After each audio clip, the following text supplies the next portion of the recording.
క్రీస్తునందు ప్రియులారా, ప్రభు అయిన యేసు నామమున మీకు శుభములు. ప్రభు మనల్ని ఈ యొక్క అక్టోబర్ మాసంలో 3వ ఆదివారం వరకు సజీవ లెక్కలు లెక్కించి ఆయన తన కృపాబాహుళ్యముతో ఆయన మందిరంలో మనం ఆయన ఆరాధించడానికి దేవుడిచ్చిన శ్రేష్టమైన సమయాన్ని బట్టి ఆయనకు మహిమ చెల్లించుకుందాం.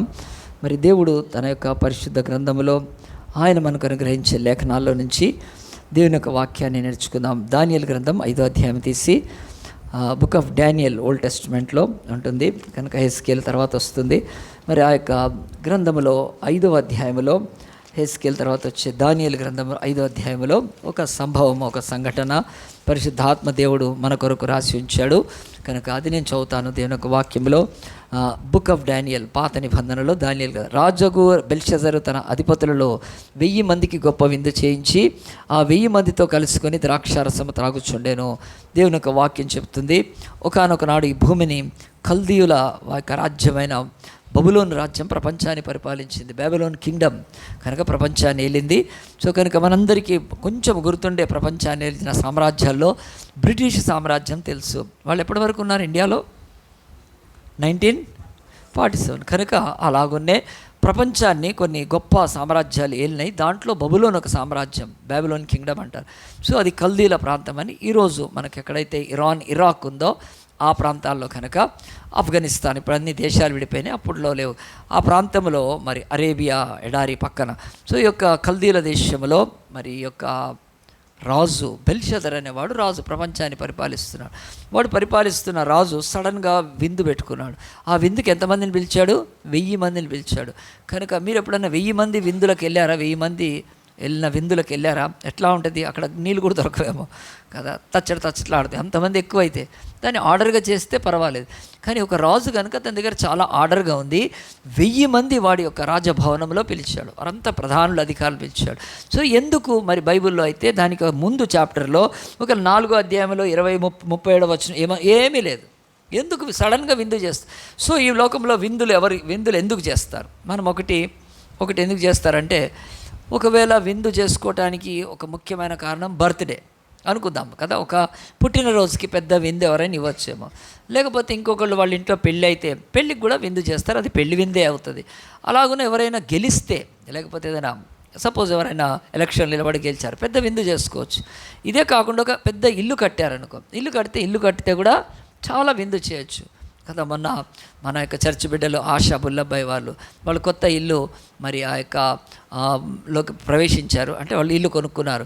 ఆ ఇంట్లో వెళ్ళినప్పుడు అన్ని 3 పెట్టారు. వాళ్ళు చికెన్ పెట్టారు, మటన్ పెట్టారు, ఫిష్ కూడా పెట్టారు. డబ్బులు బాగున్నాయి వాళ్ళ దగ్గర కనుక మంచిగా పెట్టారు, మంచిగా తినొచ్చాం మనం కూడా. సో విందు చేయడానికి ఏంటి కారణము అంటే వాళ్ళు ఇల్లు కొనుక్కున్నారు కనుక. అలాగునే ఈ ప్రపంచంలో దేనికైనా జయం పొందితే ఇంకేదన్నా ఈయన ఎందుకు విందు పెట్టాడు అసలు బైబిల్లో లేదు మరి. కానీ బైబిల్లో లేకపోయినా చరిత్రకారులు ఈ విందును కనెక్ట్ చేసి చెప్పారు ఎందుకు పెట్టాడు. అది నేను కూడా చెప్తాను ఇప్పుడు. సో ఆ విందు చేస్తున్నప్పుడు ఎంతమందిని పిలిచాడు? 1000 మందిని పిలిచాడు. పిలిచిన తర్వాత వాళ్ళు కేవలం తింటున్నారా? కాదు, తర్వాత పుచ్చుకుంటున్నారు. పుచ్చుకోవడం అంటే మీకు అర్థమైపోయింటుంది కదా, సార్ పుచ్చుకుంటున్నారా అంటారు కదా. అంటే ఈరోజు సార్ కాదు, మేడం కూడా పుచ్చుకుంటున్నారు ఇవాళ ఈ మధ్య. కనుక తాగుతున్నారు కనుక వాళ్ళు మందు వేసుకుంటా ఉన్నారు, తాగుతూ ఉన్నారు. ఇక తాగుతూ ఉంటుంటే రాజుకి ఎవడు అడ్డు చెప్పేవాడు. వాడు బెల్షజరు ద్రాక్షారసను త్రాగుచుండగా తానును తన అధిపతులు తన రాణులను తన ఉపపత్నులను వాటిలో ద్రాక్షారం పోసి తాగునట్లు వాడు తాగుతూ ఉన్నాక వాడికి ఒక ఆలోచన వచ్చిందని. సో మరి తాగుతుంటే ఆలోచన వచ్చిందంటే మీరు నన్ను అనుకోవద్దు తాగితే ఆలోచనలు వస్తాయని, మళ్ళీ నన్ను అపార్థం చేసుకుంటారు. తాగుతూ ఆలోచన ఏమొచ్చిందంటే వాడికి మంచి ఆలోచన ఎట్టొస్తుందండి? తాగినవాడికి వస్తాయి ఎప్పుడైనా మంచి ఆలోచన? ఎందుకు తాగుబోతులను అసహించుకుంటారు? తాగుబోతులను ఎందుకు పోలీసు వాళ్ళు తీసుకుపోయి లోపడేస్తారు? తాగుబోతులను ఎందుకు ఈరోజు ఎవరికైనా ఒక అబ్బాయికి తాగుడు అలవాటు ఉందంటే ఎవరు వాళ్ళకి అమ్మాయిని కూడా ఇవ్వరు కదా. సో త్రాగుడు అనేది అలాంటిది కనుక ఈ రాజు వీడు తాగుతూ, వాడి యొక్క రాణులు ఉన్నారు, అప్పట్లో వాళ్ళు పెళ్లి ఉపపత్నులు ఉన్నారు, వాళ్ళందరితో మరి అధికారులతో తాగుతూ వాడికి ఒక ఐడియా వచ్చింది. ఏం ఐడియా వచ్చిందంటే, మనం ఇట్లా తాగుతున్నాం కనుక ఈ తాగేది ఏం చేయాలంటే కొంచెం పాత్రలు మార్చాలి అంటారు. ఇప్పుడు మనం హోటల్కి వెళ్తాం, టీ తాగుతున్నాం కదా, టీ తాగుతాం. అంతకుముందే టీ తాగినోడు దాంట్లో టీ ఇస్తే అబ్బా ఎంత మంచిది అనుకొని తాగుతామా? కోపం వస్తుంది. వేరే పాత్రలో తాగం మనం, కానీ మనం కడిగింది ఫ్రెష్గా. అట్లా ఈడు కూడా ఈ పాత్రలు ఏమైనా ఎంగిలైపోయినాయా, పాత్రలు సరిపోవట్లేదా, పాత్రలు పగిలితే అనుకోవచ్చు వేరే పాత్ర. కాదు వాడు ఏం చేశాడంటే ఇది కాదు వాడికి ఆ తాగుళ్ళలో, మీరు వెళ్ళండి అని చెప్తున్నాడు. వేరే పాత్రలు తీసుకొని రండి. వేరే పాత్రలు తీసుకొని రమ్మంటే అప్పుడప్పుడు మనం కూడా హోటల్కి పోయినప్పుడు మన ప్లేట్ ఏదైనా సరిగ్గా పెట్టకపోతే మనం ఏం చేస్తాం, గట్టిగా అరుస్తాం. ఇది కూడా పెద్ద బిల్ పే చేసేవాళ్ళం కదా మనం. అరిస్తే ప్లేట్ వేరే ప్లేట్ పెట్టు, ఈ కప్పు బాగాలేదు వేరే మార్చని మనం డిమాండ్ చేస్తాం. ఎందుకంటే మనం కస్టమర్ కనుక, కస్టమర్ ఈజ్ కింగ్ కదా, అక్కడ కింగ్కి వెళ్తాం కాబట్టి తినేది ఎంత అయినా చేసేది ఎంత. సో అలాగున మనం అరుస్తాం కనుక, ఏంటి ప్లేట్ ఇట్లా ఉందని చెప్పి, ఏంటి ఇట్లా. మరి రాజు వాడికి ఏమైనా ఆ పాత్రలో తేడా వచ్చిందా? బైబిల్లో అది లేదంట. అట్లా వాడు ఒక దుర్మార్గతతో ఏం చేశాడో వినండి. బైబిల్ చెప్తుంది, నెబుకద్నెజరు తన తండ్రి యొక్క 2వ వచనం, నెబుకద్నెజరు యెరూషలేములోని ఆలయంలోని తెచ్చిన వెండి పాత్రలను బంగారు పాత్ర తెమ్మని ఆజ్ఞ ఇచ్చెను. ఏం తెమ్మంటున్నాడు వాడు తాగటానికి? యెరూషలేము దేవాలయంలో, దేవుడి మందిరంలో. ఇందాక నేను చూపించాను ప్రత్యక్ష గుడారంలో ఆ సముఖ బల్ల మీద పాత్రలు ఉండేవి కొన్ని కనుక, బంగారు పాత్రలు వెండి పాత్రలు ఉండేవి కనుక అవి తెప్పించుకుంటున్నాడు వాడు. అవి తెచ్చుకొని మరి ఆడికి ఎక్కడ దొరికినవి అంటే, ఇది హిస్టరీ, ఇది చరిత్ర. ఈ బెల్షజర్ అనే రాజు ఇప్పుడు బబులోను దేశాన్ని పరిపాలిస్తూ ఉన్న కాలం కంటే ముందు వాళ్ళ నాన్న నెబుకద్నెజరు, అతడు యూదుల మీద దండయాత్ర చేసి వాళ్ళ దేశాన్ని జయించి దేవాలయాన్ని తగలబెట్టి కాలబెట్టి దాంట్లో ఉన్న బంగారం అంతా తీసుకొని వెళ్ళిపోయాడు. నేను ఇందాక చెప్పా, ప్రత్యక్ష గుడారంలో ఉన్నప్పుడు దేవాలయం కట్టబడలేదు, సొలొమోన్ టైంలో కట్టబడింది. సొలొమోన్ తర్వాత రెహబాము, యరొబాము అని దేశం విడుదలైంది, కొన్ని రాజులు పరిపాలించారు. సిద్కియా అనే రాజు పరిపాలిస్తున్నప్పుడు వీడు నెబుకద్నెజరు వెళ్ళి యుద్ధం చేసి మొత్తం తెచ్చుకున్నాడు, మొత్తం లూటు చేసి తెచ్చుకున్నాడు. కనుక ఆ పాత్రలు తీసుకొచ్చి ఎక్కడ పెట్టారు? అవి రాజు సముఖంలో, దేవాలయంలో పాత్రలు కదా అవి. అట్లాగనే పెట్టిన తర్వాత వీడికి గుర్తొచ్చింది, మా నాయన ఒకప్పుడు యెరూషలేం దేవాలయాన్ని యూదులను జయించి వాళ్ళ యొక్క దేవాలయంలోని పాత్రలను పట్టుకొని వచ్చాడు. అవి తీసుకురండి, దాంట్లో పోసుకొని తాగుదామంటాడు వాడు. ఇదేం సోకిది కదండి. దేవాలయంలోనివి అవి పవిత్రమైనవి. ఏ దేవుడివైనా ఏ దేవతమైనా ఎవరైనా పవిత్రంగా ఎంచుతారా లేదండి? వాటిని అపవిత్రంగా ఎంచరు కదా, వాటిని కామన్గా వాడరు కదా. అలాంటి ప్రతిష్ఠిత పరిశుద్ధమైన ఉపకరణాలను వీడు ఏమంటాడంటే, తెండి అవి తీసుకురండి, దాంట్లో పోసుకొని తాగుదామంటాడు వాడు. అప్పుడు వాళ్ళు ఏం చెప్పాలండి అక్కడ? సార్ వద్దు సార్, ఎందుకు సార్ చెప్పాలా ఎవడైనా? కానీ ఎవరు చెప్పలేదండి. పోంగానే ఏం చేసి తీసుకురా, తొందరగా తీసుకురా అన్నారు. ఎందుకు నేను చెప్తున్నా అంటే, ఒక దేవుడని కానీ ఒక దేవుడి ఉపకరణాలని కానీ ప్రతిష్ఠింపబడ్డవని కానీ ఏమాత్రం గౌరవము ఏది ఇవ్వకుండా ఆ దేవుణ్ణి అవమానపరుస్తూ, ఆ దేవుడి యొక్క పాత్రలు అవి పరిశుద్ధమైనవి ఆనాడు, ఈరోజు లేవు కానీ మనకు అట్లాంటిది ఆనాడు, వాటిని అవమానపరుస్తూ వాడు హేళన చేయాలని, దేవుడి మీద హెచ్చించుకోవాలని ఆశపడ్డప్పుడు ఆ పనికి వాడు ఎందుకు పూనుకున్నాడంటే, ఈరోజు తాగినోళ్ళు వాళ్ళు చాలా దుర్మార్గమైన పనులు చేసే అవకాశం ఉందండి తాగి కనుక. అందు గురించే దేవుడు ఎఫెస్సీ పత్రిక 5వ అధ్యాయము ఆ యొక్క వచనం చూడండి, 15వ వచనం అనుకుంటా.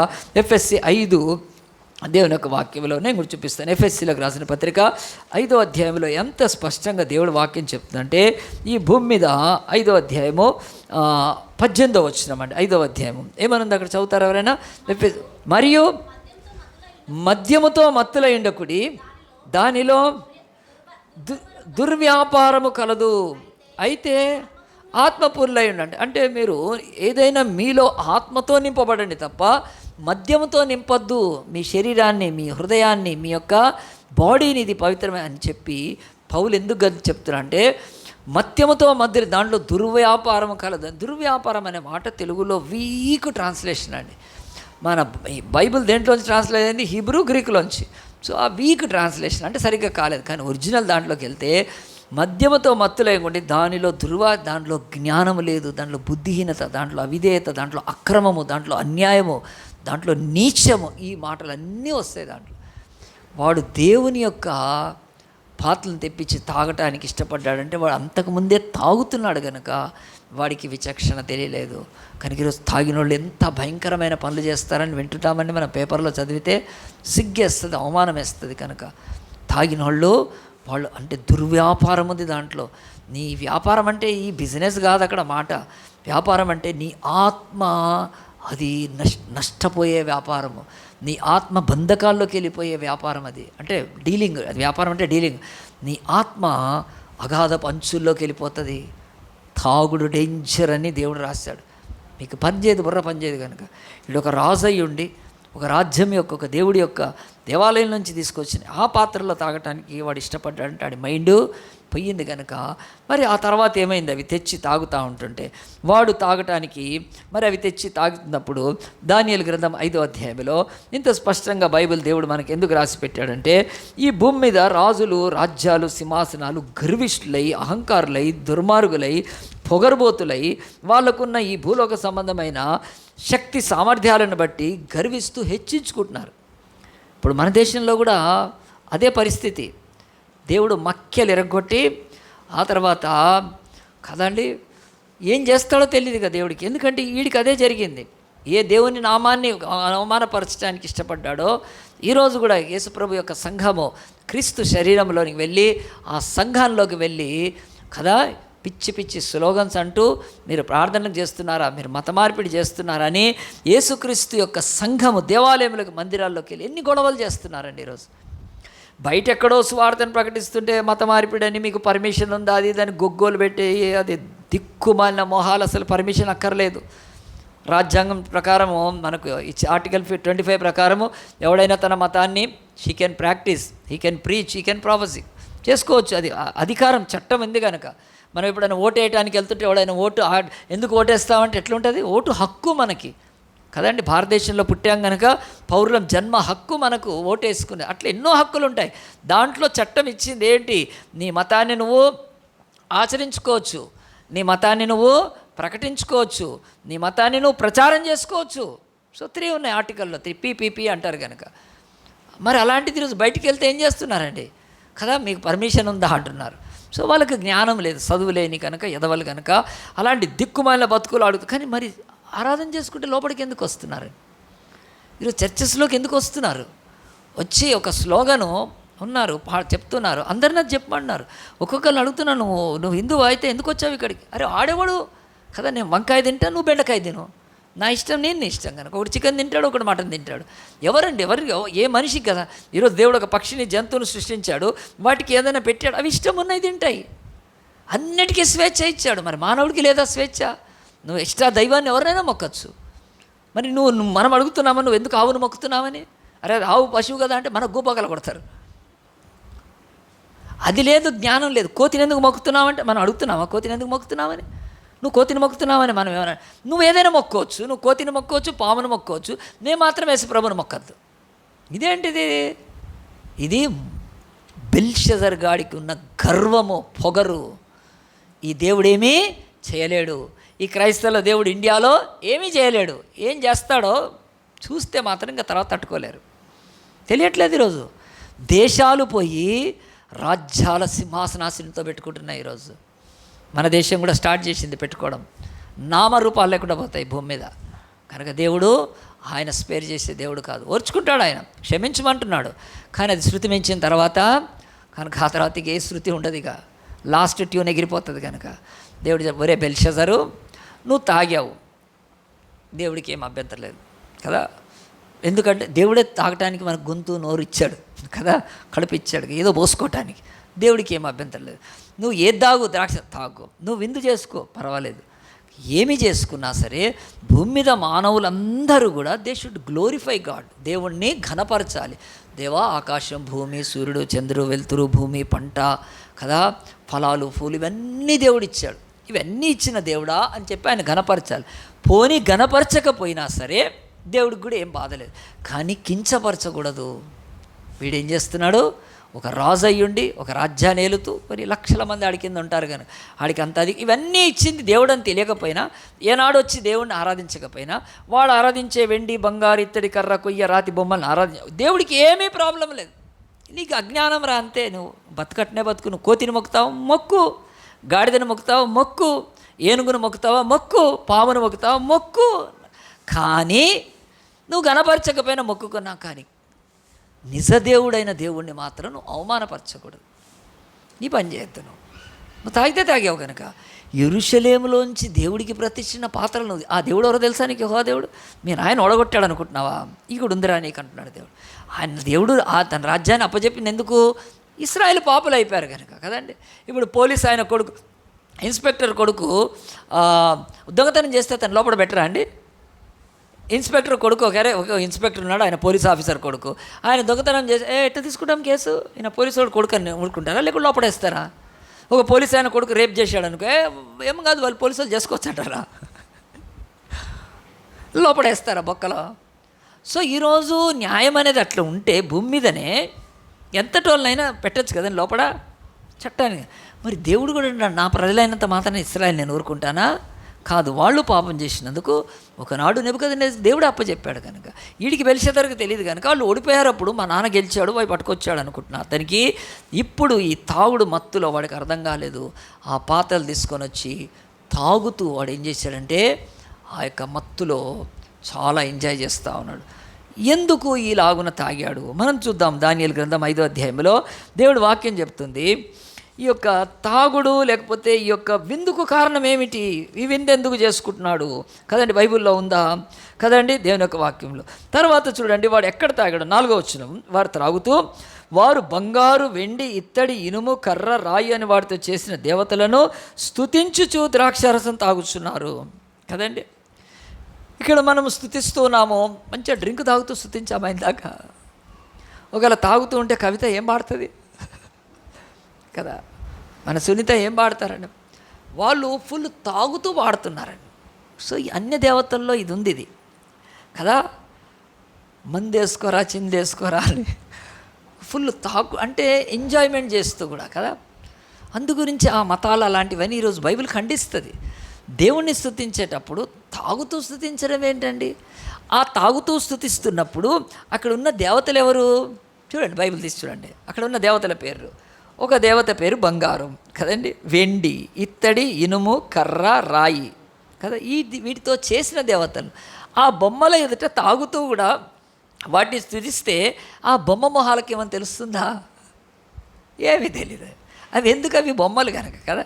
నువ్వు తాగుతున్నావో తెలియదు, నువ్వు మాట్లాడుతున్నావు. సో అలాంటి పిచ్చి ఎర్రి దేవతల ముందు స్తుతిస్తుంటే అట్లా కూడా దేవుడికి ఏం ప్రాబ్లం లేదు. కానీ దేవుడి యొక్క పాత్రలు తీసుకొని నీవు స్తుతిస్తూ అలాగున నీ దేవతలను కొలుస్తున్నప్పుడు బైబిల్ అయితే చెప్తుంది, దేవుడు ఆయన చాలా సీరియస్ అయిపోయాడు. ఆయన చాలా సీరియస్ అయ్యాడు. ఎందుకు సీరియస్ అంటే వీడు ఇక్కడ దేవుని నామాన్ని ఒకవైపు అవమానపరుస్తూ, రెండవది ఆ 1000 మందిని వాడు బూస్ట్ ఇస్తున్నాడు కదా.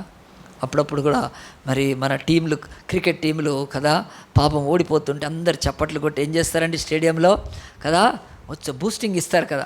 లేవు నువ్వు చేయగలుగుతావు, కమాన్ కమాన్ కమాన్, విరాట్ కోహ్లీ అంటే ఏం కోహ్లీ కానీ మొత్తానికి కొడతాడు ఒక 6 కదా, అంటే బూస్టింగ్ చేస్తారండి కదా. ఎందుకు బూస్టింగ్ చేస్తారు అని అంటే పాపం ఓడిపోతున్నప్పుడు లేకపోతే అంత ధైర్యం లేనప్పుడు ఇస్తారు. మన టీచర్లు కూడా ఇంట్లో వాళ్ళే రాయి ఎగ్జామ్ రాయి, మంచిగా రాయి పో అని చెప్పి ఎంకరేజ్ చేస్తారు. వీళ్ళకి తెలిసి ఏం రాయలేడని, కానీ ఎంకరేజ్ చేస్తారు, చేయాలి కదా. అట్లానే వీడు రాజు ఈ పార్టీ ఎందుకు పెట్టాడు తెలుసా అండి? వీడు తన 1000 మందిని ఎంకరేజ్ చేయడానికి పెట్టాడు. ఏం ఎంకరేజ్ చేయడానికి పెట్టాడు? బైబిల్లో దానియేలు గ్రంథంలో దేవుడు, పరిశుద్ధాత్మ దేవుడు వదిలిపారేసాడు, అవసరం లేదు. కానీ ఈడొక కుక్క కనుక వాడి విషయం రాయలేదు. కానీ అప్పుడు ఆ యొక్క బబులోను సామ్రాజ్యం మీదకి యుద్ధం జరిగే టైంలో వీడు విందు పెట్టాడు. యుద్ధము జరగటానికి ప్రారంభమైంది. పర్షియా రాజు కోరేషు తను సైన్యాలను తీసుకొని వచ్చాడు. స్క్రీన్ మీద వేస్తారా? సైన్యాలను తీసుకొని వచ్చాడు. ఎక్కడికి వచ్చాడు? ఈడి రాజ్యానికే వచ్చాడు. వీడికి తెలుసు వచ్చారని, వీడికి వచ్చారని తెలుసు. మరి రాజు వచ్చాడని చేస్తే దేనికి సిద్ధపడాలాడు? యుద్ధానికి సిద్ధపడాలి. వాడేం చేశాడు? విందు పెట్టుకుని కూర్చున్నాడు. వాడికి ఎంత, బెల్షస్సరు గాడికి ఎంత గర్వం ఉంది. ఇదేంటంటే రేపు ఎగ్జామ్ పెట్టుకొని ఈరోజు సినిమాకి పోయేవాళ్ళు ఉన్నారు. నేను ఒకటి అడిగాను, రేపు ఎగ్జామ్గా లే నా జర మైండ్ బ్రష్ అవుతుందంట. రేపు ఉంటుందిరా నీకు ఎగ్జామ్ వస్తే, అసలు రేపు ఎగ్జామ్ పెట్టుకొని ఈరోజు సినిమాకి పోవడం ఏంటరా అంటే అది లెక్కలేదు ఆడికి చదువు అంటే కదా. అట్లా ఎంతోమంది విర్ర విగుతారండి, భూమి మీద ఉన్నారు, నా కళ్ళతో నేను చూసి. వీడు బెల్షస్సరు గాడు ఏమంటాడంటే యుద్ధం వస్తే వాడు విందు పెట్టించాడండి. వాడు ఇందులో డబల్ మీద ఉంది అంటే కోరేష్ రాజు ఏం చేసుకోలేడు మనల్ని. ఎందుకనంటే ఈ ఆనాడు బబులోన్ సామ్రాజ్యం యొక్క గోడలు, ఈ ప్రాకారాలు అంతా నేను హిస్టరీ చదివానండి. అది హెరోడిటస్ అని గ్రీకు చరిత్రకారుడు. ఎవరి చరిత్రకారుడు? గ్రీకు చరిత్రకారుడు రాశాడు ఇవన్నీ కూడా. ఈ యుద్ధాలు అంతా బైబిల్లో అంతా కనెక్ట్ అయితే పేర్లు కొంచెం. సో హెరోడటస్ అనే ఆ చరిత్రకారుడు రాశాడు. ఇప్పుడు పర్షియా రాజు వచ్చి యుద్ధం చేస్తుంటే వీడు లోపల ఇది విందు పెట్టుకున్నాడు, వీడు పార్టీ పెట్టుకున్నాడు. ఎందుకంటే వాడికి ఫస్ట్ కాన్ఫిడెన్స్ గోడల మీద, ఈ ప్రాకారాల మీద. అప్పుడు ఎంత ఉండే అంటే 90 feet ఉండేవంటే అండి బబులోని యొక్క గోడలు, ప్రాకారాలు. ఈరోజు గోల్కొండ కోటలు ఉంటాయి కదా, కోట చుట్టూ ఉంటాయి కదా, ఆ రోజు పట్టణాలకు కోటలు ఉండేవి. ఆ పట్టణాలు కోటల్లో ఉండే ఆ కోట గోడలు ఎంత అంటే 90 feet. 90 feet అంటే ఎంత కదా. ఈ బిల్డింగ్ ఎన్ని అంతస్తులు ఉందండి? రామా టవర్స్ 6 కదా. చూడండి ఎప్పుడన్నా ఒకసారి తల ఎత్తి కనుక, తల దించుకొని వస్తే పడతారు కింద. 6 ఉంది. ఇది ఎంత ఉంది? 6 floors ఉంది. 6 అంటే 60 feet. సో 90 feet అంటే ఎంత? 9 అంతస్తుల ఎత్తున్నాయి గోడలు కదా. అంత ఎత్తు గోడ. అసలు మన దగ్గర బిల్డింగ్లు ఉన్నాయి, గోడలు ఉంటాయి అంత. మన కాంపౌండ్ వాళ్ళు ఇంత ఉంటుంది, మేక కూడా కుక్క కూడా దింకొస్తుంటుంది లోపలికి, ఇంత ఉంటాయి కదా. కాంపౌండ్ వాళ్ళు కట్టుకున్న ఒకటి, కట్టుకోకపోయినా ఒకటి, ఇంత ఉంటాయి పిడగోళ్ళ. సో ఆ యొక్క ప్రాకారాలు 90 feet. ఆ టవర్స్ ఉన్నాయి చూడండి, అవి టవర్స్ అంటారు, వాచ్ టవర్స్. లేకపోతే అక్కడి నుంచి ఆ పైకి ఎత్తు 100 feet ఉండేది, 10 అంతస్తుల ఎత్తు. మరి వెడల్పు ఎంత అండి? 6 meters ఉండేవంట దాదాపు. ఇదిగో ఈ బిల్డింగ్ ఎంత వెడల్పు ఉందో అంత వెడల్పుతో గోడ అండి. వాటి మీద రథాలు కూడా వెళ్ళేవి, రథం కూడా ఈజీగా వెళ్ళిపోతుంది. మనం ఒక 4 కార్లు వెళ్తాయి దాని మీద. అట్లాంటివి ఉన్నాయి కనుక వీడు విందు ఎందుకు చేసుకుంటాడంటే, నన్ను పర్షియా రాజు ఏం చేయలేడు వాడు సైన్యంతో వస్తే. ఈ ప్రాకారాలు దాటి రాలేడు. లోపల కందకాలు ఉండేవి. మేము ఢిల్లీకి వెళ్ళినప్పుడు ఆ కందకాలు కూడా రెడ్ ఫోర్ట్, ఆగ్రా ఫోర్ట్ దగ్గర నేను చూపించాను. 2 ఉంటాయి. బయట సైనికులు దాటి వస్తే లోపల ఇంకొకటి కందకం ఉంటుంది, దాంట్లో ముసళ్ళు ఉంటాయి, నీళ్ళల్లో ముసళ్ళు, భయంకరమైన పులులు వదిలిపెట్టేవాళ్ళు. దాని తర్వాత ఇంకొక ప్రాకారం ఉంటుంది. ఆ ప్రాకారం మీద సెక్యూర్, అది దాటితే కానీ రాజుని రాణిని ఎవరు అటాక్ చేయలేరు. అట్లా ఆ యొక్క కల్దీల యొక్క బబులోను పట్టణము అది అభేద్యమైంది కనుక వాడు మొదటిది నన్ను ఏం చేయలేడని పార్టీ పెట్టాడు. రెండోది ఆ పార్టీలో వాడు ఏం చేస్తాడంటే, ఆ విందులో ఈ లోకంలో ఎంతోమంది రాజులు రాజ్యాలు ఉన్నారు. ఈ లోకంలో రాజులు రాజ్యాలకు దేవుళ్ళు దేవతలు ఉంటారు. వాళ్ళు దేవుళ్ళను కొలిసి మొక్కొచ్చే వాళ్ళు యుద్ధాలు చేస్తారు. మనము వాళ్ళకంటే గొప్పవాళ్ళము. ఈ లోకములో అలాగున రాళ్ళు రప్పలు బంగారు వెండి పెట్టుకున్న ఆ యొక్క విగ్రహాలు మనలాగానే సేమ్ కదండి. ఇప్పుడు మన దేశంలో కదా ఆ యొక్క ఆవును నమ్ముతున్నారు, ఇంకో దేశంలో గాడిదని నమ్ముతారు. ఏం పెద్ద ఫరక్ నీ సబ్స్ ఏకీ కదా. గాడిదలు నమ్మేవాళ్ళు ఉన్నారు కొన్ని దేశాల్లో ఉన్నారు. నేను ఒక సంవత్సరం రోజు అవే చెప్తాయి ఇక నేను కదా, ఏ దేశం ఎవరిని నమ్ముతుందో. మన దగ్గర కోతిని నమ్ముతో కోపి బుమ్ అని పెట్టుంటే కనుక, బుమ్ అని ఉంటే చాలా బాగుంటుంది వాళ్ళకి దేవుడి యొక్క రూపము స్వరూపం అక్కర్లేదు, జంతువులతో అడ్జస్ట్ అయిపోతున్నారు కనుక. సో ఈ జంతువులు దేవుడు కనుక వాడు ఏమని చెప్తున్నా అంటే, బెల్షస్సరు ఈ భూమి మీద వెండితో బంగారంతో చెక్కబడిన ప్రతిమలను వీటిని అందరిని ఆరాధించే దేవుళ్ళు ఉంటే, ఈ భూమి మీద మా అయ్య నెబుకద్నెజరు వాడికి ఒక రాజ్యం తెలుసు. వాడంటే నేను అనట్లేదు, వాడు అనుకున్నాడే మా అయ్యకు తెలుసు అని. ఏమనుకున్నాడు? ఒక రాజ్యం ఉంది, వాళ్ళు బొమ్మల్ని మొక్కరు, వాళ్ళు విగ్రహాలను మొక్కరు. ఆ రాజ్యం పేరు ఇశ్రాయేల్ రాజ్యము. ఆ రాజ్యం యొక్క దేవుడి పేరు యెహోవా అంట. వాళ్ళు బొమ్మల్ని మొక్కరు, వాళ్ళు రాళ్లను మొక్కరు, వాళ్ళు పక్షులను జంతువులను, వాళ్ళు ఏదో మొక్కుతారు దేవుడిని, ఆత్మని. ఆ దేవుడు కూడా మన ముందు ఓడిపోయాడు.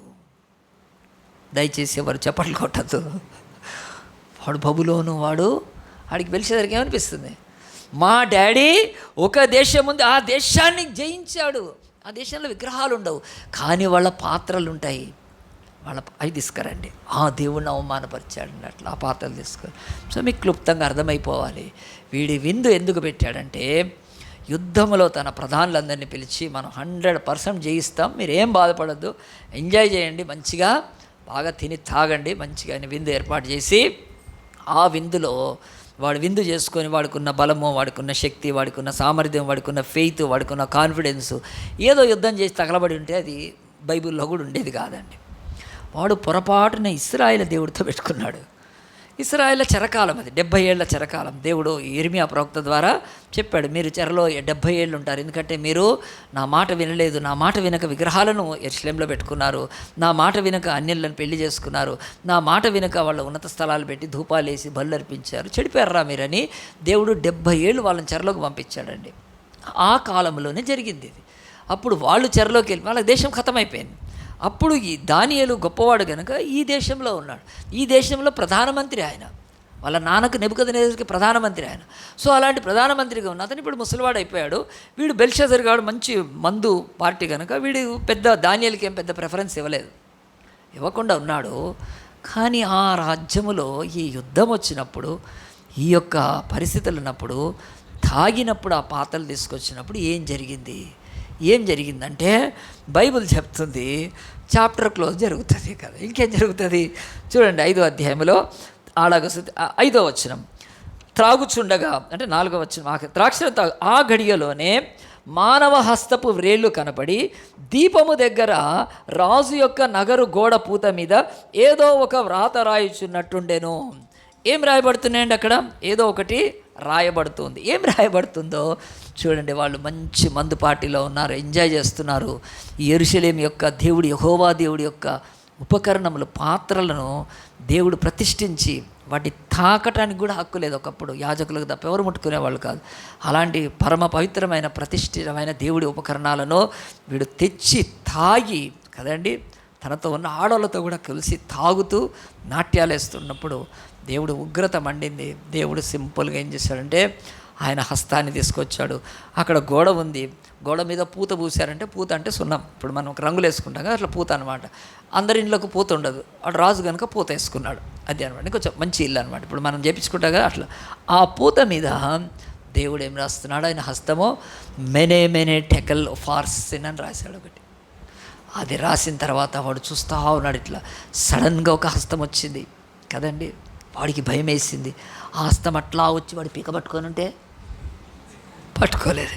ఇప్పుడు ఇక్కడ నుంచి ఏదైనా చెయ్యి వచ్చిందంటే కదా, నేను ఉంటాను ఇక్కడ కూర్చుంటాను, మీరందరు కూర్చుంటారా? దెబ్బగా వారిపోతారు కనుక. ఎందుకంటే అవి అదృశ్యమైన హస్తాలు, ఎంత డేంజర్ అండి. వాడికి చెయ్యి కనిపిస్తుంది, ఆ చెయ్యి వచ్చి వీడి పీక పట్టుకోలేదు. వీడి పీక పట్టుకోవచ్చు, లేకపోతే వీడి జుట్టు పట్టుకొని ఇట్లా లేపచ్చు కదా, ఇట్లా లేపచ్చు. చేయలేదండి. దేవుడికి అలాంటి ఆ యొక్క అవసరం లేదండి. మానవుడు ఎంత కదా. కానీ దేవుడు తీర్పులు ఎప్పుడు కూడా he will write on the wall. ఆయన గోడ మీద రాశాడు మెనే టెకల్ ఫార్సిన్.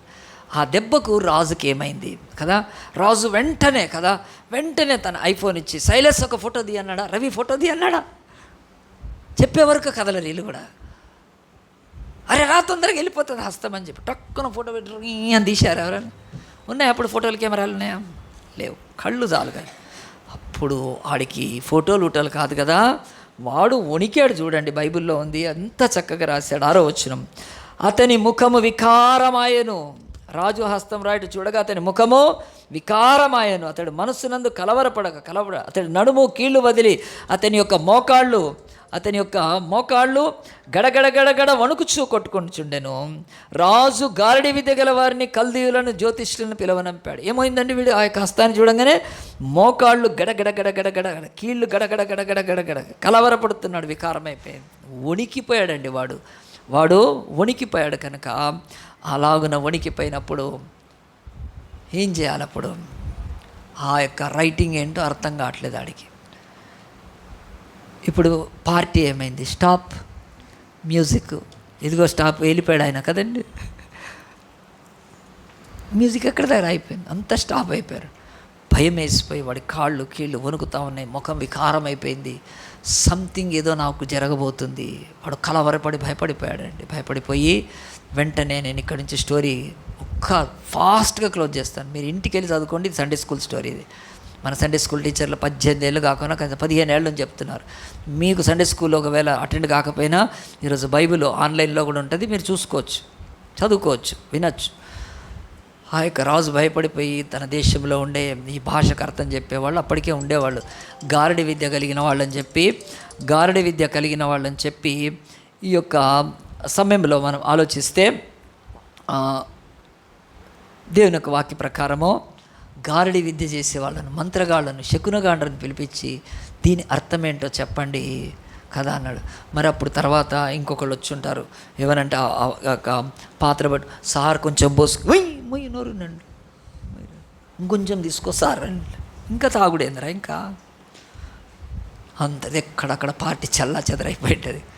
అందరూ ఆ యొక్క ప్రధానులు వచ్చిన వాళ్ళంతా ఏమైంది అని గడగడ వణుకుతున్నాడు. వాడి ముఖారం కారైతుంది వాడికి కదండి. వాడికి బీపీ తగ్గిపోయింది, షుగర్ పెరిగిపోతుంది కదా, పల్స్ పడిపోతుంది. వాడు వణికిపోతూ అందరిని పిలిపించాడు తన దేశంలో.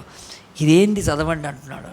అంటే వాళ్ళందరూ మాకు తెలీదు, ఇప్పటిదాకా నువ్వు తాగి ఏ వెండి బంగారు ఇత్తడి కర్ర కొయ్య రాళ్లను మొక్కుతున్న నీ దేవుళ్ళు నీ దేవతలు ఎవడైనా ఉంటే చెప్పండి ఇక్కడ. దీనికి ఎవ్వడు చెప్పలేకపోయాడు. అలాగున కలవరపడుతున్నప్పుడు, రాజుకి హార్ట్ బీట్ పెరిగిపోతున్నప్పుడు బీపీ మిషన్ తీసుకొచ్చి కదండి అన్నమణికి ఇస్తే చక్క చెక్ చేసి అవతల పడేస్తుంది కదా. వాడు బీపీ చెక్ చేస్తూ ఉన్నారు, అడతా చెట్టట్టున్నాడు రాజు. ఇంత లోపల రాణి ఏం చేసింది తెలుసా అండి?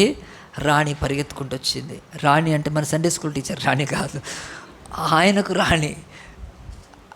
రాణి కనుక పరిగెత్తుకొని వచ్చి ఏమని చెప్తుంది? రాజు చిరంజీవి అవునుగాక, కలవరపడద్దు నా బుజ్జి నాన్న, కలవరపడద్దు అంటే ఆమె మదరో తెలియదు, రాణి అని పెట్టారండి. ఆమె మదర్ అయితే అని ఉంటుంది నాన్న అని చెప్పి.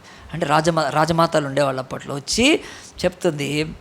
ఎందుకు ఆమె చెప్తుందంటే ఆమె తాగి ఉండకపోవచ్చు, వీడి భార్యలు తాగుతున్నారు, అవేం చెప్తాయి? తాగిపడి ఉంటాయి కూడా కనుక. వాడికి పెళ్ళాలకి ఏం తెలియదు వాళ్ళ రాజమదర్. ఇక్కడ బైబిల్లో చాలా ఉందండి, నేను చాలా హిస్టరీ ఉంటుంది, మీరు చదవాలి, పేజీలు ఉంటుంది కనుక. హెరిడిటేస్ రాశాడు కనుక ఆ రాజమాత వచ్చి ఉంటుంది. ఆమె వచ్చి ఏం చెప్పిందంటే, రాజు చిరంజీవి కాక తన బిడ్డ కనుక నాకు మరణ, నువ్వు కలవరపడవద్దు.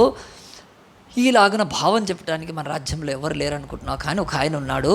మీ నాన్న కాలంలో, నెబుకద్నెజర్ కాలంలో ప్రతి భావాన్ని కలభావం చెప్పేవాడు, ఆయన కంటే గొప్పవాళ్ళు ఎవరు? అతడు దేవుని ఆత్మలు గలవాడు అని ఆమె ఏం చెప్తుంది?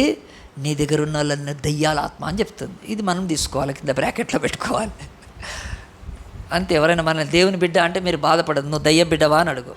ఇంకంతకు మించి ఛాన్స్ లేదు ఇక్కడ. ఎస్ఆర్ నోనే ఉంటాయి, మూడోది ఉండదు కనుక. నేను దేవుని బిడ్డనైతే నువ్వెవరు? నువ్వు దయ్యం బిడ్డవి కనుకనే నువ్వు జంతువులు మొక్కుతున్నావు, విగ్రహాలు అని చెప్పి వెళ్ళిపోండి అక్కడి నుంచి స్పీడ్గా, మళ్ళీ లేకపోతే డేంజర్ అక్కడ ఉంటే. సో ఆమె చెప్తుంది, దేవుని ఆత్మ గలవాడు ఒకడు ఉన్నాడు మన రాజ్యంలో, అతని పేరు కదా దానియేలుకి ఇంకొక పేరు ఏమిచ్చారండి చెప్తారా ఎవరన్నా? ఆయనకు ఒక పేరు పెట్టాడు కదా, బెల్తెషాజర్. వెరీ గుడ్ అమ్మ. ఎవరు చెప్పారు? ఎవరు చేయొద్దమ్మా, నువ్వు నాకు కనపట్లేదు. ఓకే, అందరం క్లాప్స్ కొడదామమ్మా. God bless you. ఏం పేరమ్మా నీ పేరు? నాకు కనుక ప్రశాంతి. వెరీ గుడ్ అమ్మా, గాడ్ బ్లెస్ యూ.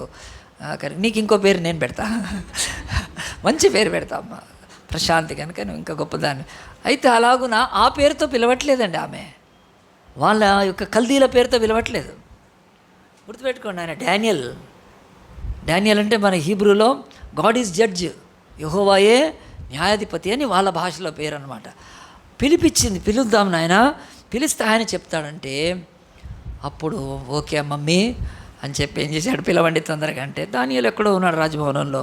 ఆయనను పిలిచారు, త్వరగా పిలిస్తే లేచి వచ్చాడు. అప్పటికి వృద్ధుడు దానియేలు. Is not an young man or middle age, but almost all is a old man.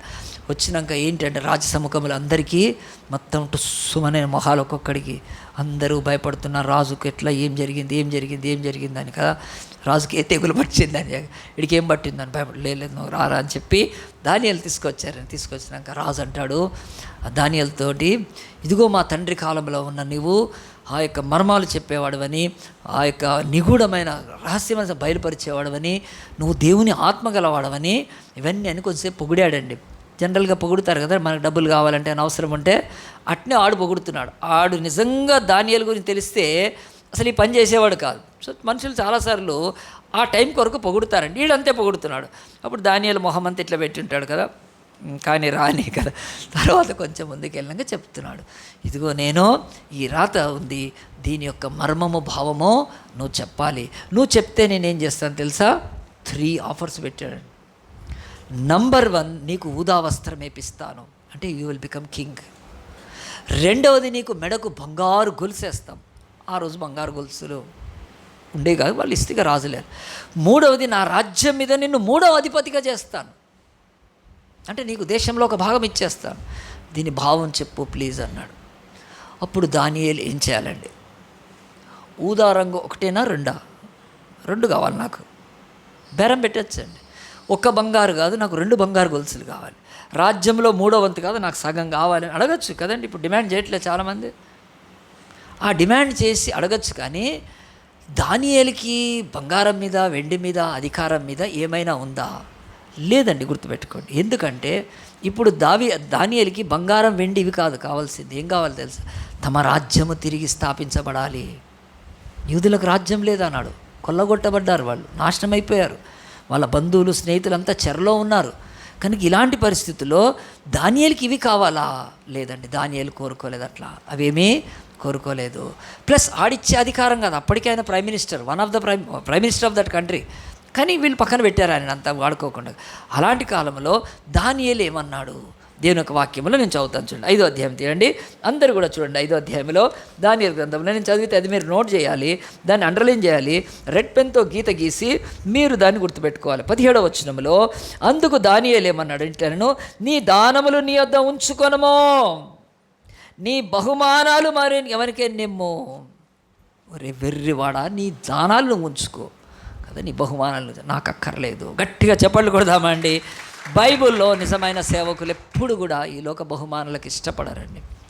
అడక్కు తినే పాస్టర్లు, అడుక్కునే పాస్టర్లు, పిలుపులేని పాస్టర్లు, ఆ తర్వాత మనుషుల మీద ఆధారే పాస్టర్. ఒక చర్చికి ఒక పాస్టర్ ఉన్నాడు. ఆయన చర్చిలో కొంచెము మంచి ఆఫీసు ఉండి మంచి ధనం సంపాదించే మంచి ఉద్యోగాలు ఉన్న వాళ్ళని ఏమన్నాడండి, ఏమన్నాడు? ఎందుకంటే వాళ్ళు చర్చి మానేస్తే కానుకలు రాకపోతే వీడు బతకడు కనుక.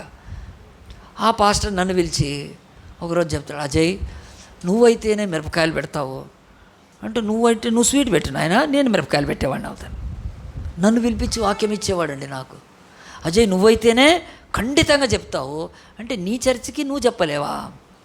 ఒక తల్లి తన బిడ్డను శిక్షించలేదా అండి? ఒక తండ్రి తన కుమారుని శిక్షించుకోలేడా? తప్పేముంది? ప్రేమతో శిక్షిస్తారు. ఆ దిక్కుమాలిన పాస్టర్ ఆ చర్చి వాళ్ళు ఎలాగొట్టారు ఒకరోజు. నేను ఎందుకు మాట్లాడినానంటే, నిజమైన సేవకులు ఎప్పుడు కూడా ధనం కొరకు పనిచేయరండి. వాళ్ళు ఎప్పుడూ చేయరు, కానీ అమ్ముడు పోరు వాళ్ళు. కనుక బైబిల్ చెప్తుంది, దానియేలు ఎంత భాగ్యం అండి, ఉదారంగా వస్త్రము, బంగారు గొలుసు, రాజ్యంలో 3 కోరుకోలేదు. కనుక బైబిల్ అంతా ఉంటుంది. కనుక ఎవడైనా పాస్టర్ సేవకుడు వాడు డబ్బు గురించి ఇచ్చాడంటే అది ఫస్ట్ సూచన మీరు గుర్తుపెట్టుకోండి. Is not a servant of God. దేవుడి బిడ్డలు ఈ లోకాన్ని వదిలిపెడితేనే సేవకులు వాళ్ళు. ఈరోజు దేవుని యొక్క సేవకులు వదిలిపెట్టి దిక్కుమాలిన ఎంతమంది ఆ యొక్క సన్యాసులు అన్నీ వదిలిపెట్టి చక్కగా వాళ్ళు ఈరోజు వెళ్తున్నారు. వాళ్ళు కమడలం పట్టుకొని, వాళ్ళకున్న సిగ్గు పాస్టర్లకు లేదు. ఈరోజు డబ్బు డబ్బు డబ్బు డబ్బు డబ్బు కానీ మరి దానియేలుకి ఇంత ఆఫర్ వస్తే ఎందుకు తీసుకోలేదండి? ఇదే బైబిల్లో మనకి ఇంకా ముందు చూస్తే మొదటి రాజుల గ్రంథంలో అయిపోయింది, 2వ రాజులు 5వ అధ్యాయులు కదా. ఎలీషా దగ్గరికి ఎంత తెచ్చాడండి నయమాను? 10 రథాలతో తెచ్చాడు బహుమానాలు. తీసుకుపో, నీ ఇంటికి తీసుకుపో, దేవుడు అట్లా డబ్బులతో స్వస్థపరిచాడు కాదు. Your faith is enough, go పో అన్నాడు. నువ్వు కుష్టువాడి నాకెందుకు? ఆ రోషం ఉండాలి దేవుడి సేవకులు. పాపుల సొమ్ము ఎందుకండి దేవుడి బిడ్డలకు కదా? ఎవరైనా నా బిడ్డలు కూలి పని చేసుకున్న కానుకలు ఇచ్చినా నేను తీసుకుంటాను. నువ్వు లక్షల రూపాయలు సంపాదించి నీ బతుకులో కరప్షన్లో ఉంటే ఆ డబ్బు నాకెందుకు కదండి? ఇప్పుడు ఒక బిర్యానీ ఉంది కదండి, ఆ బిర్యానీ ప్లేట్లో ఇంత పేడ వేసి పక్కన పెడితే నేను తింటానా? పాస్టర్లు తింటున్నారు అట్లా. అరే పచ్చడన్నం చాలు, పచ్చడన్నం తినచ్చు. ఎందుకు? దాంట్లో పేడ లేదు కనుక. నువ్వు బిర్యానీలో పేడ ఎందుకు? అట్లా ఎంచుకోవాలి దేవుని బిడ్డలు సేవకులు, తెలుసా?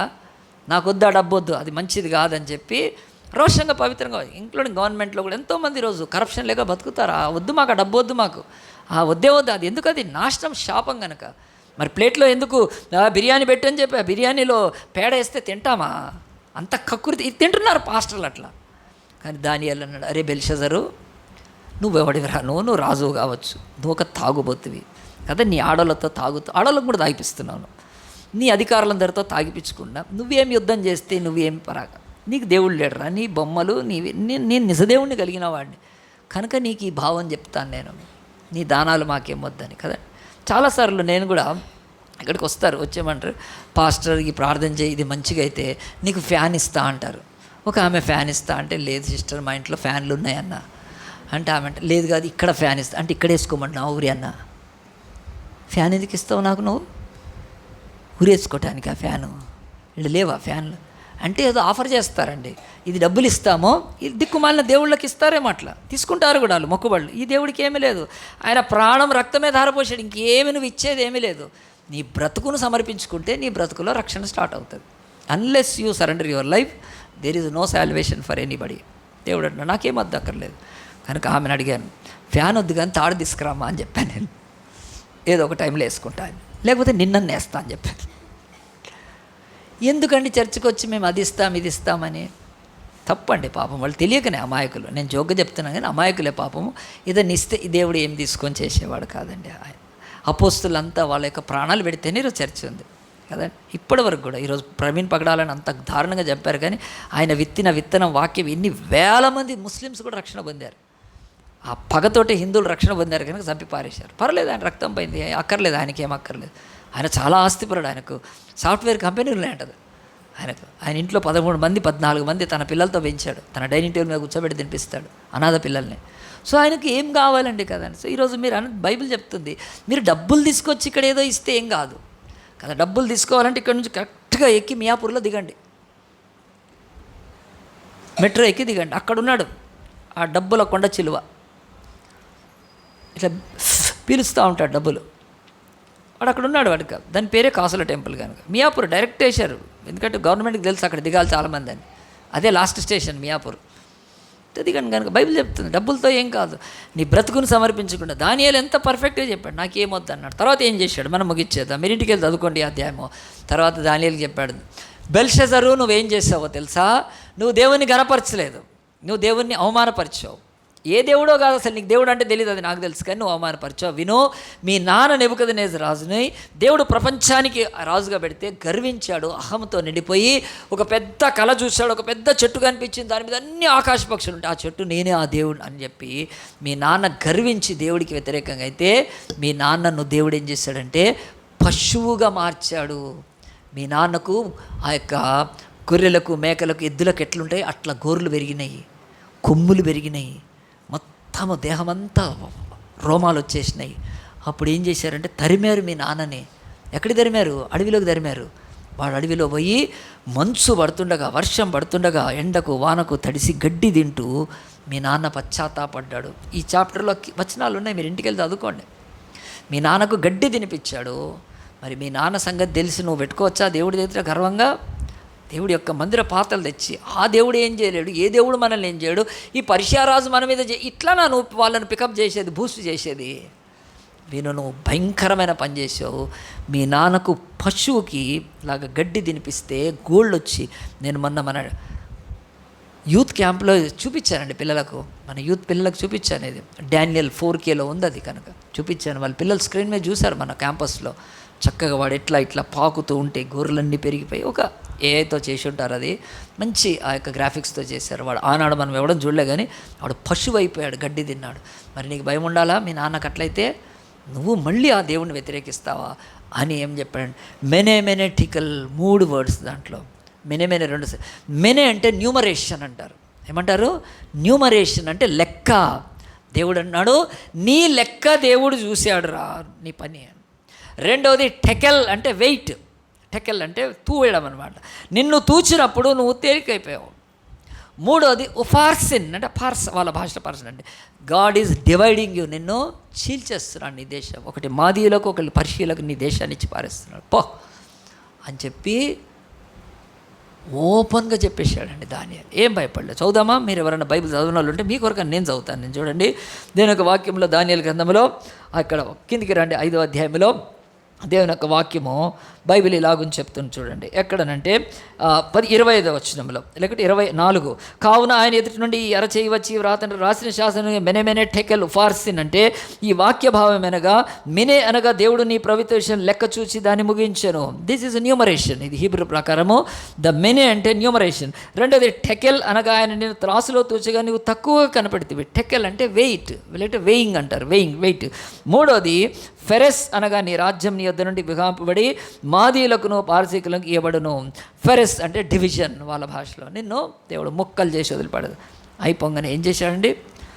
రాజుకి గొప్ప నెమ్మది వచ్చేసి, ఎవడైనా మన రాజ్యంలో చెప్పావు ఎవడు లేడు దానియేలు చెప్పే. తను ఇంతకుముందే అన్నాడు కదా భావం చెప్పి. వెంటనే పిలిచి అతనికి ఊదారంగు బట్టలు వేపించి అతని మెడకు గొలుసేపించి రాజ్యాన్ని 3వది నీకు అప్పచెప్తున్నాడు. మరి దానియేలు స్వీకరించాడంటే స్వీకరించాడు. ఇక్కడ అంటే దానియేలు 2 నాలుకలా కాదండి. దానియేలు అది చెప్పి స్పీడ్కి వెళ్ళిపోవచ్చండి. కానీ ఆ రాజు అధికారుల మధ్య, ప్రధానుల మధ్య ఉన్నాడు కనుక, తను రాజ్యానికి అధికారానికి లోబడేవాడు కనుక ఈరోజు క్రైస్తవులందరూ చట్టానికి లోబడతారండి. అడ్డగోలుగా బతికేవాడు క్రిస్టియన్ కాదు. రెడ్ లైట్ పడితే రోడ్డు క్రాస్ చేయకూడదు, నువ్వు తెలుసా? నువ్వు క్రాస్ చేస్తే అది నువ్వు దేవునికి లోబడట్లేదు. అసలు దేవుడికి లోబడ్డేవాడు ప్రతివాడు కూడా లోక చట్టాలకు లోబడతాడు. ఈ లోక చట్టం ఎప్పుడైతే అది వ్యతిరేకమవుద్దో అప్పుడు నువ్వు దాన్ని వ్యతిరేకించాలి. ట్రాఫిక్ సిగ్నల్లో రెడ్ లైట్ అది ఆగాలి. మనం అదే దేవుడికి లోబడాలి, చట్టానికి లోబడాలి. కానీ నిన్ను బతుకమ్మ ఆడమంటే నువ్వు ఆడనక్కర్లేదు. ఎందుకంటే అది చట్టము కాదు, అది మత విశ్వాసం ఒకటి. నువ్వు అది చేయనక్కర్లేదు. ఒకవేళ ప్రసాదం తినమన్నారంటే అది చట్టము కాదు, అది చట్టము కాదు కనుక అది మనం లోబడనక్కర్. ఈ రాజ్యాంగంలో చట్టంలో దేని కింద అవన్నీ లోబడాలి. అట్లా లోబడటమే దేవునికి లోబడ్డం. కానీ వీళ్ళు ఎర్రిమొహాలు కనుక, వీళ్ళు అంటే అజ్ఞానులు కనుక వాళ్ళు ఏమనుకుంటున్నారంటే నువ్వు ప్రసాదం తినకపోతే దేశానికి వ్యతిరేకత అనుకుంటారు వాళ్ళు. ఈ దేవుళ్ళని దేవతలను మొక్కకపోతే మనం దేశ ప్రేమికులం కామనుకుంటారు. అది అక్కడ వాళ్ళకు జ్ఞానం లేదు కనుక అది మరి ఉండాలి కదా. మరి బతుకమ్మ ఆడాలని చెప్పి చట్టం చేయాలి. మరి చేస్తే అప్పుడు చూద్దాం అవి చేయగలుగుతారా. మతాలయ్యే ఎవడు మతం వాడిది, ఎవడు విశ్వాసం వాడిది కనుక. అంతేకాకుండా మరి చట్టం చేయగలుగుతారా? మీరెవ్వరు కూడా కోడి కూర తినద్దంటే ఏమైపోతాం మనం? చట్టం చేయగలుగుతారా? అది తిండేది ఎవడు ఇష్టం ఉన్నాడు తింటాడు కనుక. వాడికి పడకపోతే వాడు యశోదాకి వెళ్తాడు. అది యశోదా కూడా ఉంటుంది అక్కడ హాస్పిటల్. అది వేరే. నువ్వు చట్టం ఎప్పుడు కూడా మనిషి యొక్క ఆ యొక్క ప్రాథమిక ఆ యొక్క బేసిక్ ఆ యొక్క హక్కులను చట్టం ఎప్పుడు ఇచ్చేది. కానీ రోడ్డు మీద రెడ్ సిగ్నల్ పడితే వెళ్ళిపోమని చెప్పట్లేదు దేవుడు. ఆగు బిడ్డ ఆగు, అవన్నీ పాటించాలి, అన్ని చట్టాలు పాటించాలి. ఏ చట్టం అయితే వ్యతిరేకంగా ఉంటుందో మన బైబిల్కి దాన్ని మాత్రం మనము తృణీకరించాలి. అది కూడా సాఫ్ట్గా చెప్పాలి కదా. ఎవరైనా ప్రసాదం తీసుకొని వస్తే నేను ఒక్క కొబ్బరి ముక్క కాదు, నాకు కొబ్బరికాయ కొని నీ ఎంబడొస్తాను పోవాలి. పోదాం నాకు ఫుల్ కొబ్బరికాయ కావాలి, నాకు ఒకటి అరటిపండు ముక్క ఇంత ఇస్తావేంటి, నాకు డజన్ కావాలి, వస్తాయి అప్పుడు నేను తింటాను, అంతేగా 2 ముక్కలు ఇస్తే నేను తినను అని సింపుల్గా చెప్పాలండి కదా. నువ్వు రా నాతోటి, నేను నీకు మంచి బిర్యానీ తినిపిస్తా, బిర్యానీ తినిపించినాక నేను సెకండ్ సర్వీస్ తీసుకెళ్తా మా చర్చికి అని ఇడికి తీసుకురావాలని.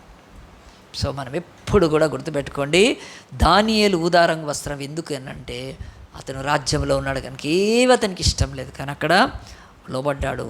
ఇది ఒకటైతే రెండోది ఏంటో తెలుసా అండి, ఈ బెల్షజర్ గాడికి గర్వము గనక వాడు మీ రాజు మీ దేవుడు మెనేమెనటికర్ నా రాజ్యం ఏమీ పోదన్నాడు. ఇంకా ఒక చీకట్లో ఉన్నాడండి. ఏం చీకట్లో తెలుసా? వాడు పార్సికుల రాజు నన్ను ఏం చేయలేడు, నేను ఖచ్చితంగా నా రాజ్యం ఉంటుంది, నన్ను ఎవడేం చేయలేడు అనుకున్నాడు. కానీ బైబిల్లో చూడండి ఏం జరిగిందో కింద ముగిచ్చేద్దాం. దేవుని యొక్క వాక్యం చూడండి. ఆ తర్వాత వెంటనే దేవుని యొక్క వాక్యము ఆ 28, 29కి వచ్చే వరకు బైబిల్ చెప్తా. ఆ రాత్రి అందే కల్దీయుల 30 వచ్చిన రాజుకు బెల్షజరు హతుడాయను. గట్టిగా చప్పట్లు కొడదామండి, బైబిల్ చెప్తుంది. తర్వాత మాదీయుడకు దర్యావేషు 62 సంవత్సరాల వాడి సింహాసనం ఎక్కాను. 1 నైట్లో ఆ రోజే అతను చంపబడ్డాడు. ఇంకొక రాజు ఇది 1 ఓవర్ నైట్లో జరుగుతాయండి. ఇవి మన దేశంలో చాలా తక్కువ జరగలేదు ఇట్లా. కానీ మన దగ్గర ఎవరైనా మరణిస్తే వేరే సీఎంగా పెడతారు కొంత తాత్కాలికంగా. అప్పుడు రాజశేఖర రెడ్డి చనిపోగానే రోషయ్య గారిని ఏం చేశారు, సీఎంగా చేశారు. కానీ కొన్ని దేశాల్లో ముఖ్యంగా పాకిస్తాన్లో రాత్రికి ప్రెసిడెంట్ తీసుకెళ్ళిపోయి ఆయన అరెస్ట్ చేసేసి వేరే వాళ్ళు ప్రెసిడెంట్ అయిపోతారు. కూప్ అంటారు దాన్ని. చాలా దేశాల్లో జరుగుతుంటాయి అప్పుడప్పుడు కూడా, ముఖ్యంగా ఆఫ్రికాలో జరుగుతూ ఉంటాయి. ఒక్కసారి సడన్గా ఈరోజు వరకు ప్రైమ్ మినిస్టర్ ఉన్నవాడు వాడిని వాళ్ళు వచ్చి ఎత్తుకొని పోతారు, ఏదో చేస్తారు, ఇంకోటి ప్రైమ్ మినిస్టర్ అని డిక్లేర్ చేసుకుంటాడు. సో ఇవి జనరల్గా ఇప్పుడు మయన్మార్లో జరుగుతుంది, అట్లా ఆ యుద్ధం జరుగుతుంది 2 వాటికి. సో బైబిల్ చెప్తుంది ఎట్లా జరిగిందంటే దానికి బైబిల్ కూడా చెప్తుంది దేవుడు కోరేష్ అనే రాజుకి సహాయం చేశాడు. ఆ మాటలు నేను చూపించి ప్రార్థన చేస్తాను. అందరూ కూడా యెషయా గ్రంథం 44 వీడు ఎట్లా సంపాదించాడు, వీడి పోయి ఎట్లా రాజ్యం పోయిందంటే యెషయా గ్రంథం 44 తీయండి. దేవుడు ఈ రాజ్యాల కంటే ముందే అసలు దేవుడు ఎప్పుడో యెషయా ద్వారా ప్రవచనం చేపించాడు. ఆ ప్రవచనంలో ఏముందంటే 44వ అధ్యాయంలో దేవుని యొక్క వాక్యం ఇలాగున రాయబడి ఉంటుంది. 44లో 26లో నేనే నా సేవకుని మాట రూఢిపరచువాడను అంటే యెషయా మాట, నా దూతల ఆలోచనను నెరవేర్చువాడనని చెప్పి కిందికి వచ్చిన తర్వాత 28లో కోరేషుతో నా మందకాపరి నా చిత్తమంతయు నెరవేర్చువాడా అని చెప్పువాడని నేనే. కోరేషును దేవుడు పిలిచాడండి. ఒక పర్షియా రాజు, పర్సీలు అంటారు కదా, ఈరోజు వరకు మన హైదరాబాద్లో ఉన్నారు, పార్సీలు అంటారు వాళ్ళను. కనుక వాళ్ళకి బేకరీస్ ఉంటాయి, ఆ బేకరీలో ఒక తెల్ల ఆయన డ్రెస్ వేసుకొని ఫోటో పెడతారు వాళ్ళు. మీరు అడగండి మీరు పార్సీలా అంటే అవునంటారు, వాళ్ళు అగ్నిని మొక్కుతారు. సో పర్షియన్స్ అనే ఒక దేశం ఉంది, ఈరోజు ఇరాన్ అది. సో పార్సీకులు వాళ్ళు, వాళ్ళ భాషలో పర్షియన్స్ వాళ్ళకు కింగ్ ఉండేవాడు, ఆయన కోరేష్ అని. ఆ కోరేషుని దేవుడు ఏమని పిలుస్తున్నాడు తెలుసా? కోరేషు నా మంద కాపరి, నా చిత్తమంతా నెరవేర్చేవాడు. ఒక అన్య రాజుని ఎందుకు చెప్తున్నాడండి? తన రాజుల మాట వినకపోతే దేవుడు అన్య రాజులను వాడుకొని తన ప్రజల్ని గద్దించి సరిచేసేవాడు కనుక ఆ ఇదిలోనే దేవుడు యెరూషలేముతో నీవు కట్టబడదువని దేవాలయం పునాది వేడిని నేను చెప్పుచున్నాను అంటే కూల్చబడిన యెరూషలేం దేవాలయాన్ని కోరేషు ఆజ్ఞ ద్వారా ఇశ్రాయేలు మళ్ళీ కట్టుకున్నారు. సో దాన్ని కాంటెక్స్లో చెప్తూ దేవుడు అంటున్నాడు, ఈ బబులోను రాజు బెల్షస్సర్ ఎట్లా ఓడిపోయాడంటే, దేవుడు వాళ్ళు ఆ కోట గోడ దగ్గరికి వచ్చారు. ఆ యొక్క పరిశీకులందరూ యుద్ధానికి వచ్చినప్పుడు వాళ్ళు ఒకటి ఆశ్చర్యపోయారు. ఏమిటంటే వాళ్ళ డోర్స్ అన్నీ ఇత్తడివి తెరిచి ఉన్నాయి. ఆ రోజు ఎవరు తెరిచారంటే బైబిల్ చెప్తుంది దేవుడు తెరిచి పారేశాడు.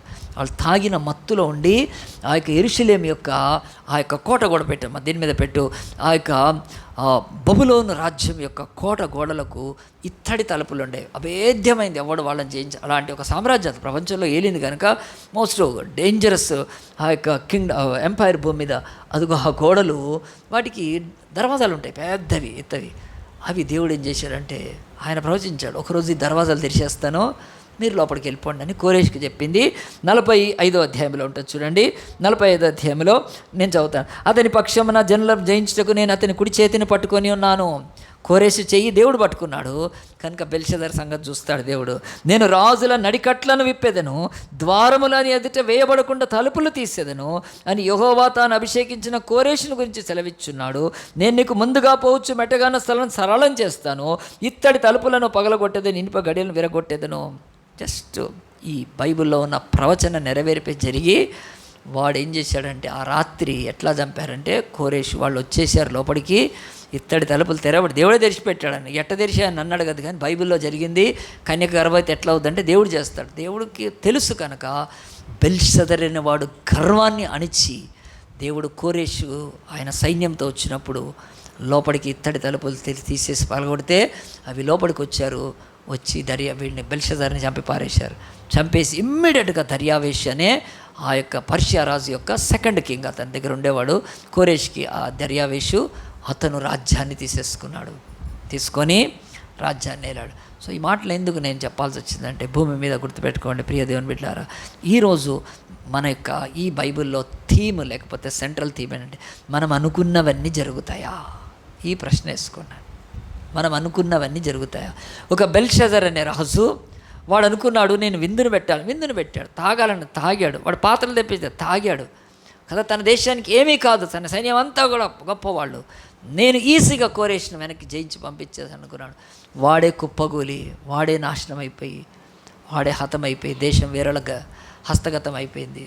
బైబిల్ ఒక్కటి చెప్తుంది, ఈరోజు మనం ఏది అనుకుంటే అది జరుగుతుందా? అస్సలు జరగదండి, గుర్తుపెట్టుకోండి. ముఖ్యంగా దేవునికి విరోధంగా, దేవునికి వ్యతిరేకంగా, దేవుడి యొక్క భక్తి లేకుండా ఈరోజు బ్రతికే వాళ్ళతో పాటు ప్రతి ఒక్కడికి భూమి మీద వాడు అనుకున్నది జరగదు. 2 రోజుల క్రితం జరిగిన సంఘటన, లాస్ట్ వీక్లో ఒక దేశంలో వచ్చి యుద్ధం చేసి 250 మందిని పట్టుకొని పోయారండి. ఇశ్రాయేల్ దేశంలోంచి గాజా వాళ్ళు హమాస్ వాళ్ళు పట్టుకొని పోయారు.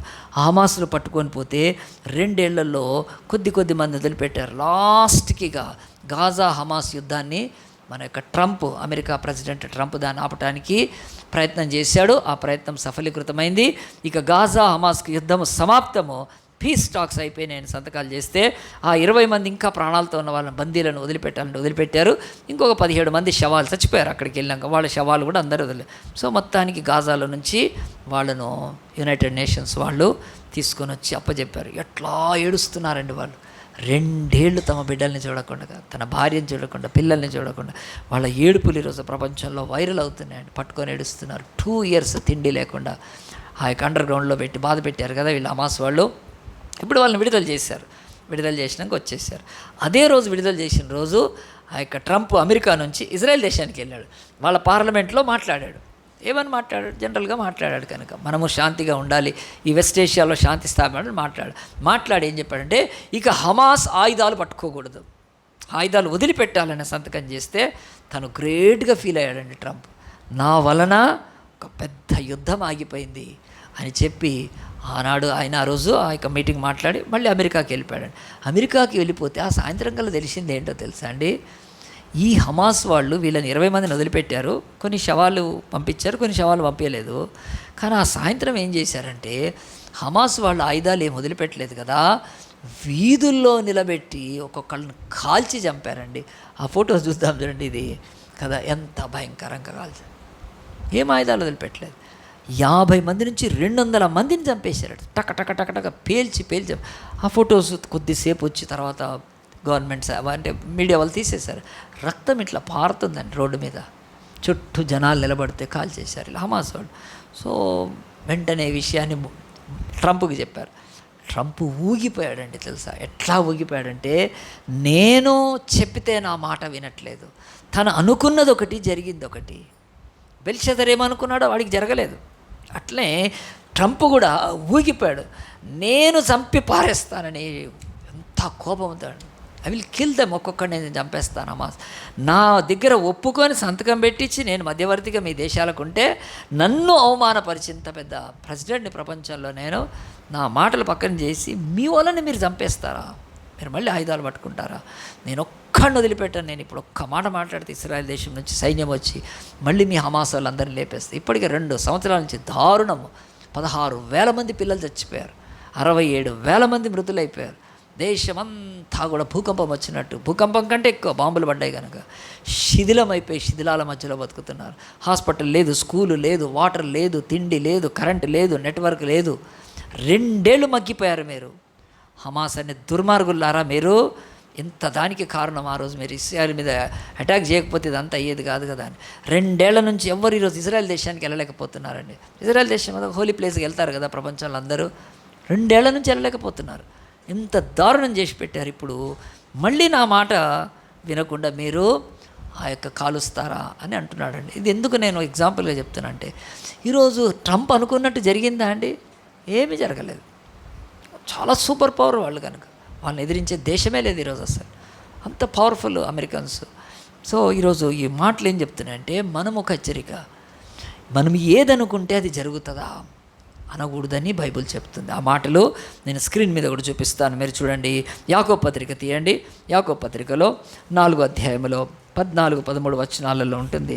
మనమందరం దేవుని సన్నిధిలో నేర్చుకోవాలి. ప్రభా ఒకనాడు గర్విష్టిగా అహంకారిగా, హెబ్రీ పత్రిక తర్వాత ఉంటుంది యాకోబు పత్రికలో దేవుని యొక్క వాక్యము 4వ అధ్యాయము, దయచేసి నాతో పాటు 13వ వచనం అందరు చెప్పండి. నేడైనను రేపైనను ఒకానొక పట్టణమునకు వెళ్ళి అక్కడ 1 సంవత్సరం ఉండి వ్యాపారం చేసి లాభము సంపాదింతుము రండని చెప్పుకొని వారలారా, రేపేమి సంభవించునో మీకు తెలియదు.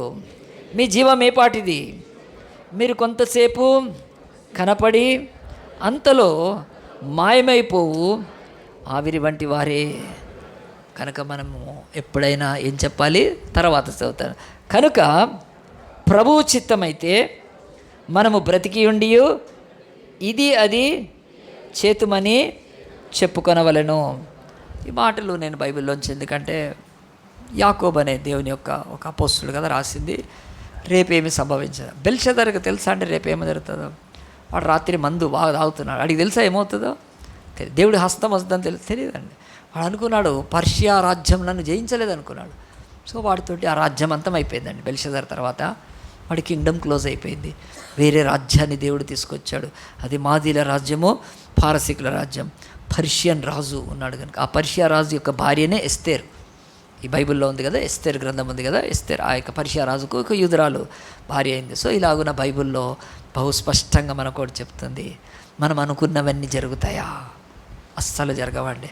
కనుక అలాగున మాట్లాడకూడదు, గర్వించకూడదని దేవుడు నేర్పిస్తున్నాడు. ప్రభువు చిత్తం అయితే మనం బ్రతికి ఉండి ఇది అది చేతుమని మనం మాట్లాడాలని నేర్పిస్తూ, మనకు ఈ సంవత్సరంలో ఏం జరుగుతుందో తెలియదు, కానీ మనం ప్రభువులో ఒకవేళ దేవునిలో విశ్వాసం ఉంచి, ప్రభువా ఇది నీ చిత్తమైతే నేను చేస్తాను, ఇది నీ చిత్తమైతే నేను చేయగలుగుతాను అనే ఒక తగ్గింపు ఉంటే బెల్షజర్ లాగా ఒక్క రాత్రిలో నాశనం కావండి. ఆ యొక్క మోడీ కూడా ఒక్క రోజులో అవమానపరచబడ్డాడండి.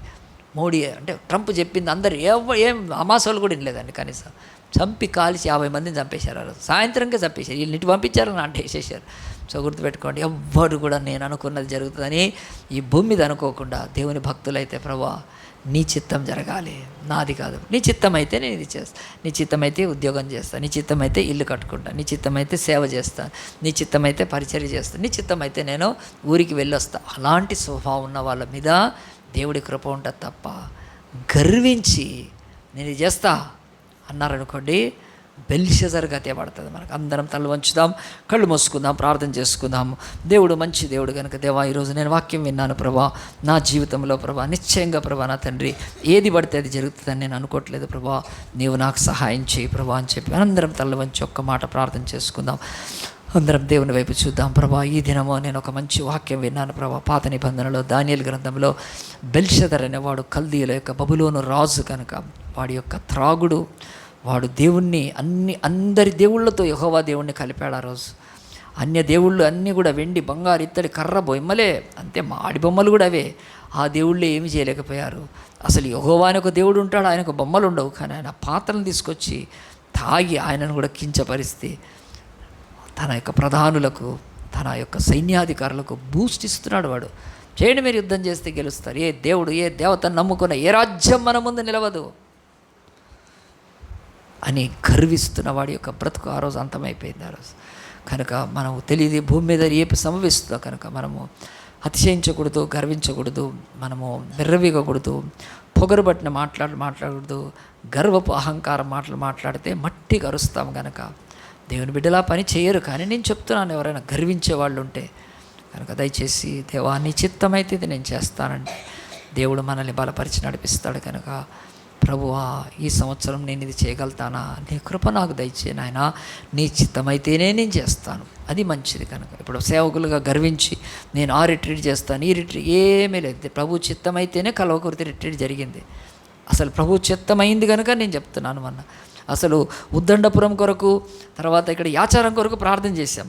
ప్రభా ఉద్దండపురం అనే ఆ యొక్క గద్వాల్లో మీటింగ్ పెట్టాలని, అయ్యా యాచారం అనే ఇక్కడ ఇబ్రహీంపట్నం సైడ్ ఉన్న అక్కడ 2 కాలేదండి, కల్వకుర్తిలో పెట్టి వచ్చాం మీటింగ్. ప్రభా నీ చిత్తం అయితే ఎక్కడైతే అనుకుంటేనే అది సక్సెస్ అవుతుంది. లేదంటే మనం మొండికేసుకుంటే, మూర్ఖత్వంతో ఉంటే మనము కూల్చబడతాము, తెల్లవారి రాజ్యం మారిపోతుంది. కనుక నెక్స్ట్ అలాంటి పనులు చేయకుండా దేవుడి సన్నిధిలో మనం తగ్గించుకొని ప్రార్థన చేసుకుందాం. జీవంగల దేవా పరిశుద్ధుడా, ఈరోజు నాయన మరొకసారి పాత నిబంధనలో బెల్షెజర్ ప్రభు అనే రాజు నాయన వాడు ఎంత గర్వించాడు ప్రభా, నీ నామాన్ని ఎంత అవమానపరచాలనుకున్నాడు దేవా. ఈరోజు కూడా ప్రభా మా దేశంలో కూడా ఎంత గర్విష్ఠులు ప్రభా, నీ మందిరంలోకి వెళ్ళి మందిరంలో వాళ్ళు వాడే వాటిని కూలగొడుతూ కాళ్ళతో తన్నుతూ నా తండ్రి ఎంతోమంది పేద పాస్టర్లు ప్రభా వారి యొక్క చర్చిలో చిన్న పాత్రలు ఉంటే నాయన వాటిని కూడా కాళ్ళతో తొక్కుతున్నారు దేవా. వాటిలో ఏమీ లేదు నాయన, మేము నమ్మము, కానీ నీ నామాన్ని అవమానపరచడం చేస్తున్నాను. మందిరాల మీదకి సిలువలు ఇరుస్తూ ఉన్నారు ప్రభా నాయన.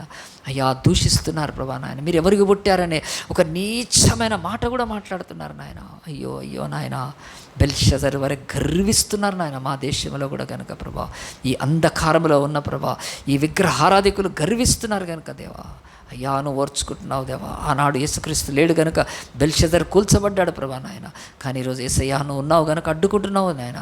ఆ తండ్రి ఉగ్రతను ఆపుతున్నావు ప్రభా వీరి మీదకి రాకుండా, లేకపోతే దేశము నాశనమై తండ్రి సర్వనాశనమైపోతుంది ప్రభా నాయన. యేసయ్యా నీ కృప అడ్డుకుంటుంది కనుక వారు అర్థం చేసుకొని గర్వించకుండా, వాళ్ళను చర్చికి వెళ్ళే మేము కూడా గర్వించి ప్రభా బెల్షెజర్ వలె అయ్యా ప్రవర్తించకుండా తమను తాము తగ్గించుకున్నవాడు హెచ్చింపబడతాడు. నీ చిత్తమైతే ఇదని ప్రభా, రేపు ఏమి సంభవించినో మాకు తెలియదు. అంతలో కనపడి అయ్యా మాయమైపోయి ఆవిరి వంటిది మా బతుకు కనుక నాయన నీ కృపలో నాయన మా బ్రతుకులు కట్టుకుంటకు సహాయం చేయమని, విధవాడ వాక్యాన్ని నారుగడ్డ నీరు పోసి నొరంతలు ఫలింపచేయమని, మా ప్రియరక్షకుడై మా కొరకు ప్రాణమే ధారపోసి తిరిగి లేచిన పునరుద్ధారుడైన యేసు పరిశుద్ధ నామాన్ని బట్టి ప్రార్థించి వేడుకుంటున్నాము తండ్రి.